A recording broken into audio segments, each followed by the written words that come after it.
निपुण जी, मैंने सवाल आपसे ये किया है कि ट्रंप पर गोली चलने के मामले ने किस हद तक इस अमेरिकी चुनाव को पलटने का काम किया, डोनाल्ड ट्रंप के फेवर में ले जाने का काम किया?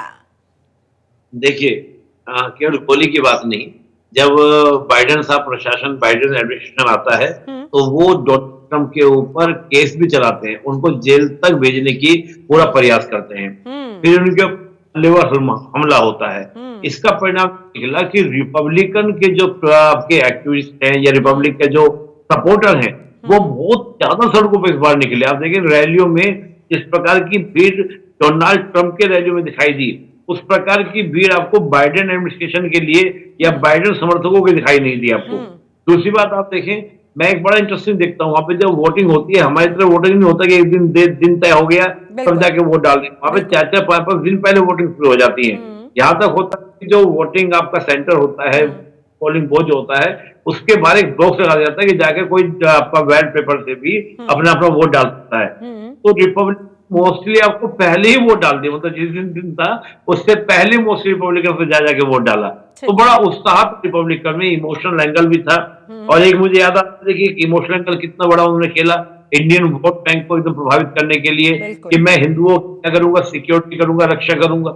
ये वही अब ये स्टेटमेंट कितना ज्यादा प्रभावित किया होगा भारतीयों को, और भारतीय जो वहां पर 22 लाख की तादाद में वहां पर वोटर्स हैं, तो उनको कितना प्रभावित, और केवल भारतीयों को प्रभावित नहीं किया होगा, ये माइनॉरिटी ये कहे कि एक strong Hindu supporter white house के अंदर मेरे रूप में बैठा मिलेगा, आपको चिंता करने की कोई जरूरत नहीं है आपको, तो जाहिर तौर पर इसका एक वास्ट इंपैक्ट पड़ता है, और वही हुआ। जी शिल्पा जी, मैं सुन नहीं पाया, दोबारा फिर बोलेंगे। निपुण जी, आपने जिस तरह से हिंदू समुदाय का वहां पर जिक्र किया, और ट्रंप ने खुले तौर पर ये कहा था कि एक स्ट्रॉन्ग हिंदू सपोर्टर के तौर पर व्हाइट हाउस में मैं आपके लिए बैठा मिलूंगा, आप एक बार मुझ पर विश्वास करके देखिए, आपकी रक्षा सुरक्षा की गारंटी मैं लूंगा।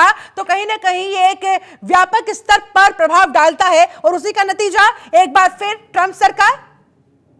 बिल्कुल, देखिए जो आपने कहा हिंदू वाली बात, और मैं इसमें एक बात और जोड़ूंगा, और सब मैं चीप शॉट यूज कर रहा हूं, लेकिन मेरे अंदर गुस्सा है उस बात को लेकर। जो ये आपने देखा कनाडा में जस्टिन ट्रूडो की जो नौटंकियां चली है ना, उन नौटंकियों को अच्छा जवाब जो है डोनाल्ड ट्रंप खुद दे देंगे। और जो ये पुन्नू बदतमीजी जिस प्रकार से करता है अमेरिका में बैठकर, जितनी बदतमीजी बाइडेन प्रशासन के द्वारा करवाई गई है उसको खुली छूट मिली है, और जिस प्रकार का कनाडा के अंदर कायराना हमला और जैसा बांग्लादेश की घटनाएं हुई, ये सारी बात जो है ना अब सब पे विराम लग जाएगा, क्योंकि डोनाल्ड ट्रंप इस प्रकार की चीजें हमको देखें 2017 से 2020 के बीच में इस प्रकार की कोई नौटंकी उनकी ओर से नहीं थी। वो एकदम क्लियरली कि भारत हमारा एक स्ट्रांगली स्ट्रेटेजिकल अलाई है, उस रूप में वो आगे बढ़ रहे थे। जबकि बाइडेन प्रशासन का पूरा कोशिश ये थी, और खास तौर से जस्टिन ट्रूडो तो इतनी ज्यादा कोशिश कर रहे हैं। देखिए आपने बहुत अच्छा यहाँ पर जिक्र छेड़ा है निपुण जी, पन्नू जिसे हम आतंकी मान रहे हैं, लेकिन वहां अमेरिका के अंदर उसका जो पूरा का पूरा नेक्सस चलता है, अब माना जाए इन सब पर पूर्ण विराम लग जाएगा, शिकंजा कस लिया जाएगा, डोनाल्ड ट्रंप से उम्मीद भारत लगा सकता है?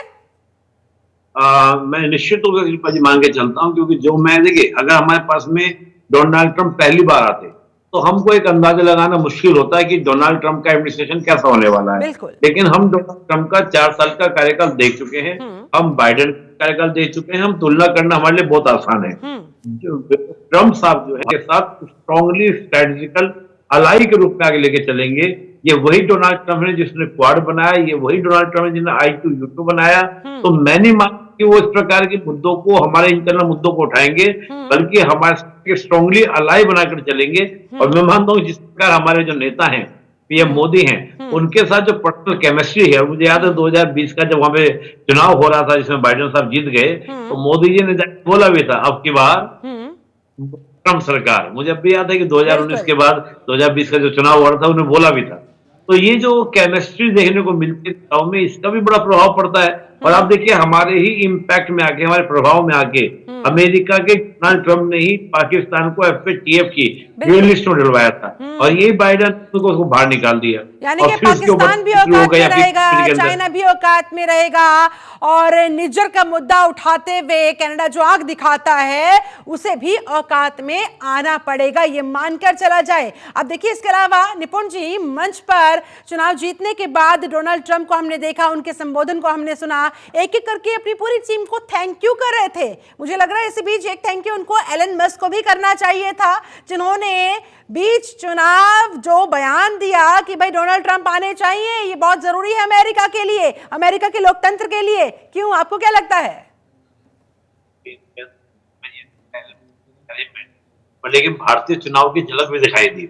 जिस प्रकार की चुनाव का मैटर आपको दिखता था, हमारे यहाँ विपक्ष बोलता था ना कि अगर मान लो मोदी जीत गए तो दोबारा चुनाव नहीं होगा, ऐसी बात भी एलन मस्क बोलते दिखाई दिए वहां पर रैलियों में। और जिस प्रकार एलन मस्क खुलकर आपका डोनाल्ड ट्रंप के रैलियों में गए और ओपनली, सोचिए क्या भारत में ऐसा हो सकता है राहुल गांधी की रैली में अंबानी जी और अडानी जी सब लोग आ जाएं और प्रचार करें कि हमारे यहाँ पॉसिबल, तो वहां पॉसिबल है। लेकिन मैं मानता हूँ कि एलन मस्क ने बहुत अच्छा काम किया है, और हो सकता है जामुन के उन्होंने, हालांकि भी मिले थे, मैं देखा थोड़ी देर पहले विजुअल आ रहे थे कि एलन मिले गए हैं, डोनाल्ड ट्रंप से मिले हैं। अभी पूरा स्पीच पूरा हुआ नहीं, हो सकता है कि बाद में थैंक यू बोले, हो सकता है पीएम मोदी को थैंक यू बोले और पुतिन को भी थैंक यू बोले। चलिए ठीक है, जाते जाते कमला हैरिस का उन्होंने जो डोनाल्ड ट्रंप को टक्कर दी उसका भी जिक्र कर लेते हैं सर। ठीक है, जीत नहीं पाई लेकिन मुकाबला कांटे का जरूर कर दिया कमला हैरिस ने। और कहते हैं ना, जिस तरह से भारत में चुनाव जीतने के लिए उत्तर प्रदेश का एक खास महत्व है, यूपी से होकर जो सत्ता का रास्ता गुजरता है वहां पे ये चीज इंप्लीमेंट होती है अमेरिका के कैलिफोर्निया को लेकर, और कैलिफोर्निया में कमला हैरिस ने जीत दर्ज की। तो कमला को लेकर क्या कहेंगे सर जाते जाते? देखिए मैं ये कहूंगा कि अगर बाइडेन साहब चुनाव लड़ते इससे भी बुरी स्थिति होती, डेमोक्रेट की बहुत स्थिति खराब होती। मतलब इतने वोट जो मिल रहे हैं 40 के आसपास, ये हो सकता है 30% रह जाते। ये कमला हैरिस का ही व्यक्तित्व है कि एक हार तो मिली लेकिन ऐसी शर्मनाक हार नहीं मिली। ये उनका इन्फ्लुएंस का प्रभाव है, और उन्होंने कमाल की टक्कर दी है। कमाल कम देखें कि जो फंड इकट्ठा किया वो डोनाल्ड ट्रंप से ज्यादा उन्होंने फंड को इकट्ठा किया। तो हम देख भी रहे थे लगातार जितने भी आपका सर्वे आ रहे थे उसमें सब कमला हैरिस को, हालांकि मैं तो लग रहा था बीच में कि हरियाणा कमला वाला हैरिस हो गया। के जो इलेक्टोरल वोट है जो कम थे वो बहुत तेजी के साथ बढ़ रहे थे, डोनाल्ड ट्रंप के वहीं पर वहीं अटके हुए थे। लग रहा था कि भाई बाजी अब जल्द ही पलटने वाली है, लेकिन इसी को लोकतंत्र की खूबसूरती कहा जाएगा। बहुत बहुत शुक्रिया आपका निपुण जी, हमारे साथ इस चर्चा में जुड़ने के लिए, समय निकालने के लिए बहुत बहुत धन्यवाद आपका।